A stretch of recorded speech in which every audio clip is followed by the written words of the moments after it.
51வது மாநிலமாக மாறப்போகிறதா கிரீன்லாந்து? உலகின் மிகப்பெரிய தீவை சுற்றி இப்போது சர்வதேச அரசியல் சதுரங்கம் ஆரம்பமாகியுள்ளது. வெறும் நிலப்பரப்புக்காக மட்டுமல்ல, உலக நாடுகளின் பொருளாதாரத்தையே முடக்கும் ஒரு மிரட்டலை அதிபர் டிரம்ப் இப்போது விடுத்துள்ளார். அது என்ன மிரட்டல்? விரிவாக பார்க்கலாம்.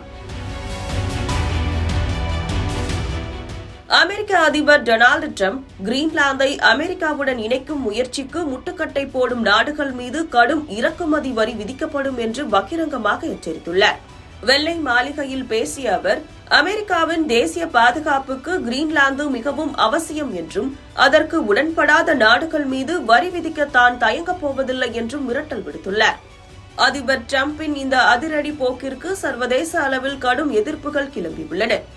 கிரீன்லாந்து விற்பனைக்கு அல்ல என டென்மார்க் மற்றும் ஐரோப்பிய நாடுகள் தங்களது கடும் எதிர்ப்பை பதிவு செய்துள்ளன. ஒரு நாட்டின் இறையாண்மையை பணத்தை கொண்டு தீர்மானிக்க முடியாது என்றும் டிரம்பின் இந்த அணுகுமுறை சர்வதேச உறவுகளை பாதிக்கும் என்றும் அவை எச்சரித்துள்ளன. வெறும் பேச்சோடு நிற்காமல் கிரீன்லாந்தை அமெரிக்காவின் ஒரு பகுதியாக மாற்றுவதற்கான மசோதா அமெரிக்க நாடாளுமன்றத்தில் ஏற்கனவே தாக்கல் செய்யப்பட்டுள்ளது. ஆர்டிக் பகுதியில் ரஷ்யா மற்றும் சீனாவின் ஆதிக்கத்தை தடுக்க கிரீன்லாந்து அமெரிக்காவின் கட்டுப்பாட்டில் இருப்பது ராணுவ ரீதியாக மிக முக்கியம் என அமெரிக்கா கருதுகிறது. கிரீன்லாந்து விவகாரத்தை கையாளுவதற்காக நியமிக்கப்பட்டுள்ள டிரம்பின் சிறப்பு தூதர் மற்றும் லூசியானா ஆளுநரான ஜெஃப் லாண்ட்ரி வரும் மார்ச் மாதம் கிரீன்லாந்திற்கு பயணம் மேற்கொள்ளவுள்ளார். அங்குள்ள மக்களுடன் உணவு மற்றும் கலாச்சார ரீதியாக நெருக்கத்தை ஏற்படுத்தி அமெரிக்காவுடன் இணைப்பதற்கான பேச்சுவார்த்தைகளை அவர் முன்னெடுக்க உள்ளார்.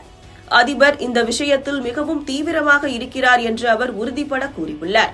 பொருளாதார தடைகள் மற்றும் வரி மிரட்டல்கள் மூலம் ஒரு தீவையே தன்வசப்படுத்த துடிக்கும் டிரம்பின் இந்த நகர்வு உலக அரசியலில் ஒரு புதிய மாற்றத்திற்கு வித்திடுமா அல்லது அமெரிக்காவுக்கு பெரும் பின்னடைவை ஏற்படுத்துமா என்பதை பொறுத்திருந்துதான் பார்க்க வேண்டும்.